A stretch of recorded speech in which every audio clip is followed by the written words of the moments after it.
Good morning friends, मैं CP Gupta, lecturer civil engineering, government polytechnic college Alwar.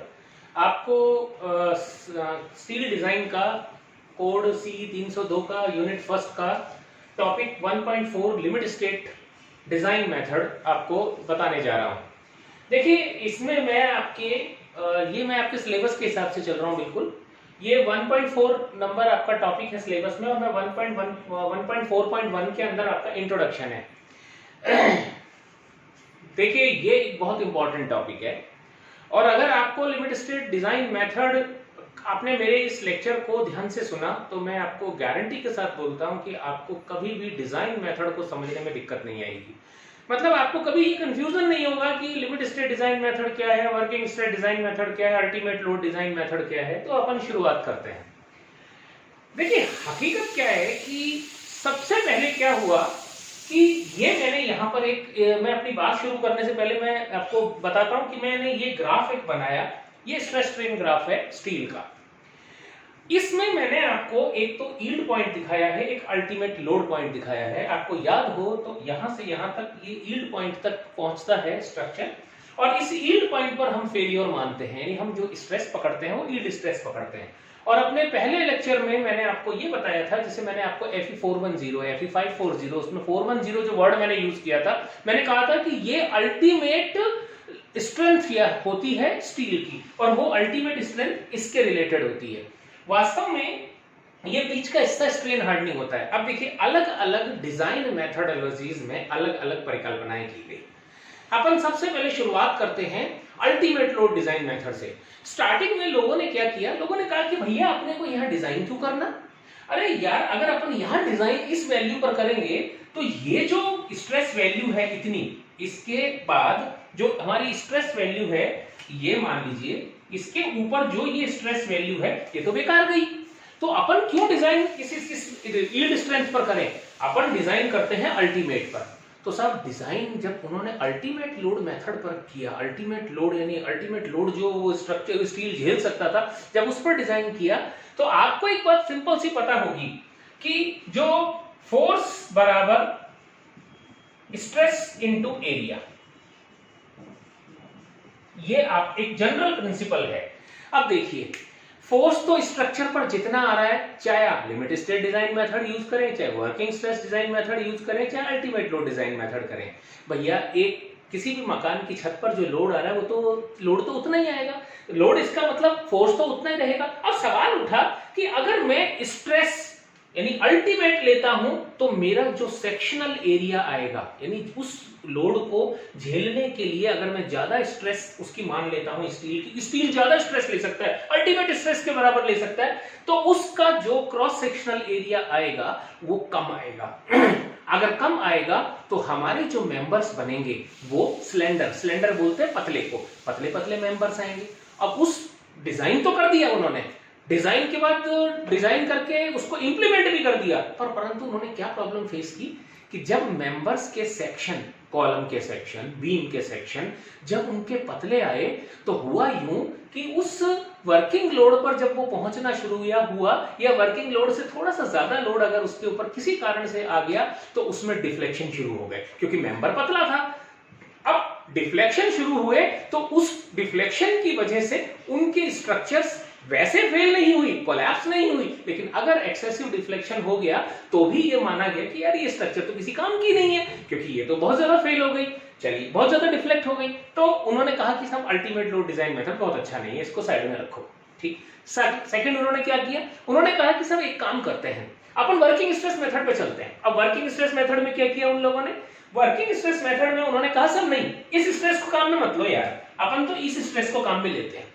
बोला ठीक है, लेकिन इस स्ट्रेस को अगर अपन काम में लेते हैं तो इस स्ट्रेस को काम में लेने के बाद उन लोगों ने क्या किया कि जो फैक्टर ऑफ सेफ्टी रखी वो काफी हाई रखी।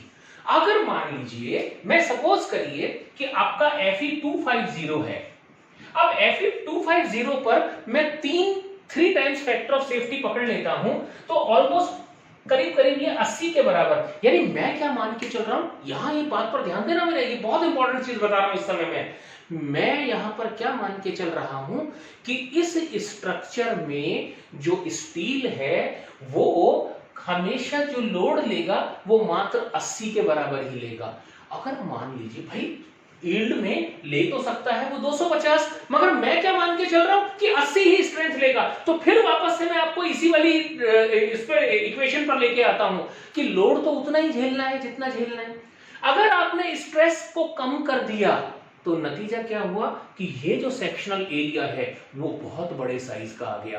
तो नतीजा ये हुआ कि वर्किंग स्ट्रेस मेथड के अंदर जो हमने प्रॉब्लम फेस की वो ये कि साहब एक्सेसिव डिफ्लेक्शन तो नहीं हुआ, स्ट्रक्चर फेल भी नहीं हुई, मगर अननेसेसरीली मोटे मोटे कॉलम्स, मोटे मोटे बीम्स बनाने पड़ गए और उसकी वजह से वो स्ट्रक्चर अनइकोनॉमिकल कहलाई। क्योंकि वहां पर भाई अल्टीमेट लोड मेथड में तो पतले पतले सेक्शन है तो पैसा कम लगा, भाई ठीक है, लेकिन डिफ्लेक्शन हो गया। लेकिन वर्किंग स्ट्रेस मेथड में क्या किया कि पैसा तो ज्यादा लगा, अरे अननेसेसरीली पैसा ज्यादा लगा, सेफ्टी मिल गई लेकिन पैसा तो बहुत ज्यादा लगा। तो इन्होंने कहा ना ये मेथड भी ठीक नहीं है, ये मेथड भी ठीक नहीं है, तो चलो अपन एक तीसरा रास्ता निकालते हैं।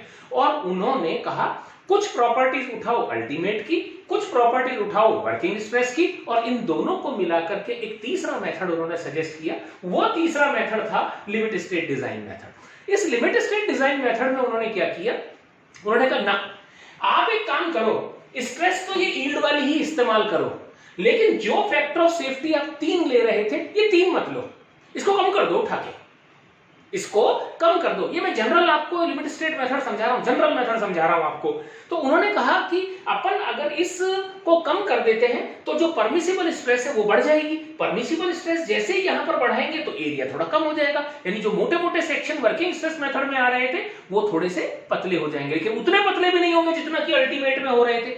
तो कुल मिलाकर के लिमिट स्टेट मेथड जो है वो वास्तव में एक कॉम्बिनेशन है, यानी किसके, अल्टीमेट लोड और वर्किंग स्ट्रेस मेथड दोनों के बीच का एक सॉल्यूशन है। और ये सॉल्यूशन हमें ये बताता है कि भैया हमारा आज जो IS 800 है या IS 456, 800 की बात करते हैं क्योंकि अभी अपन स्टील पढ़ रहे हैं, तो IS 800 के अंदर उन्होंने साफ साफ बोला कि भैया आप जहां तक संभव हो वहां तक आपको लिमिट स्टेट डिजाइन मेथड इस्तेमाल करना है। याद रखिए मैं आपको एक सेंटेंस बोल रहा हूं, कोड ने कहीं पर भी आपको यह बाउंड नहीं किया है कि आपको सिर्फ और सिर्फ लिमिट स्टेट डिजाइन मेथड ही इस्तेमाल करना है। कोड ने कहा है कि जहां तक संभव हो वहां तक आप लिमिट स्टेट डिजाइन मेथड इस्तेमाल करिए, लेकिन अगर आपको किसी जगह पर जाकर ऐसा लगता है एज अ इंजीनियर इंचार्ज कि भैया लिमिट स्टेट डिजाइन मेथड को हम बहुत अच्छे से इंप्लीमेंट नहीं कर पाएंगे, तो फिर कोड ने हमसे कहा कि जो डिजाइन मेथोडोलॉजी आपको ठीक लगती हो वो आप इस्तेमाल करिए,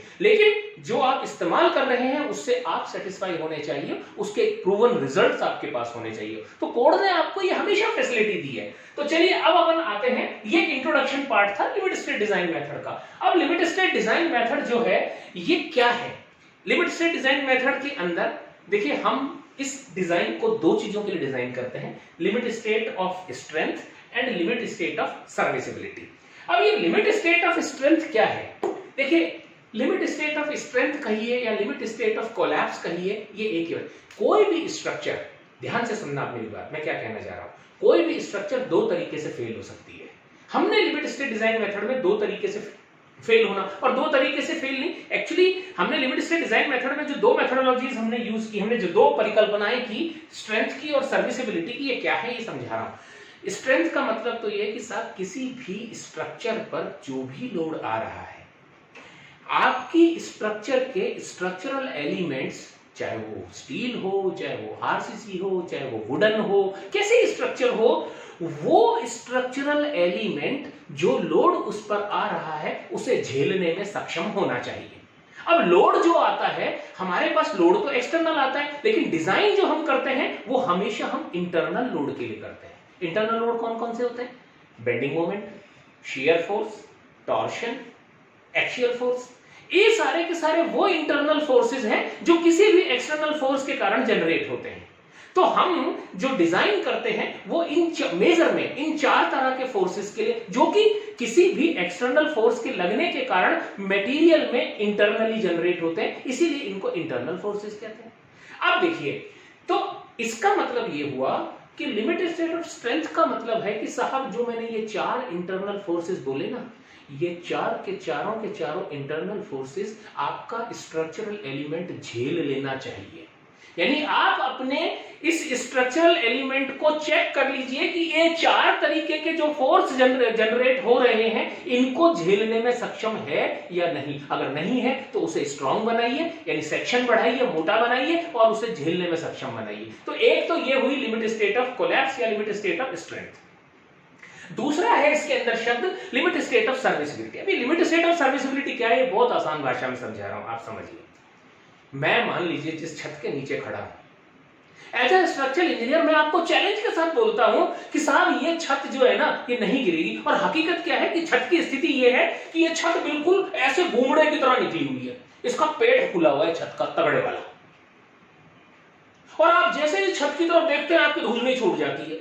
इसका मतलब ये हुआ आपको बार बार, अब मैं आपको चैलेंज के साथ बोल रहा हूं कि एज ए स्ट्रक्चरल इंजीनियर मैं गारंटी के साथ बोलता हूं कि साहब ये छत नहीं गिरेगी, ये जैसी शेप की है वैसी ही रहेगी। मगर प्रैक्टिकल बात यह है कि चाहे आप हो या मैं हूं, जब भी हम उस छत के नीचे बैठेंगे और गलती से हमारी उस छत के ऊपर नजर चली गई और हमने उस एक्सेसिव डिफ्लेक्शन को देख लिया तो हमें डर लगेगा ये अब गिरी अब गिरी अब गिरी।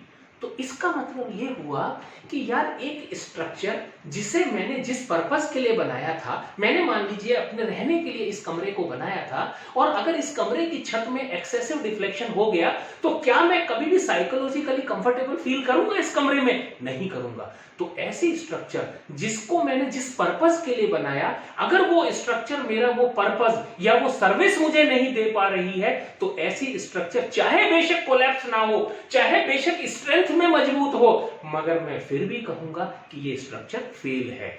इसीलिए हमने कहा limit state of design method के अंदर कि देखिए साहब, 2 तरीके से स्ट्रक्चर को चेक करिए। एक तो आप स्ट्रेंथ यानी वो 4 जो मैंने आपको इंटरनल फोर्सेस बताए कि वो भी झेल ले, प्लस साथ के साथ ये भी एंश्योर कर लीजिएगा कि जो हमारा सर्विसिबिलिटी है, सर्विसिबिलिटी मतलब जो भी चीज सर्विस मैं इस स्ट्रक्चर से चाहता हूं, जिस भी टाइप के स्ट्रक्चर में बना रहा हूं, वो सारी सर्विसेज मुझे वो स्ट्रक्चर प्रोवाइड कर दे।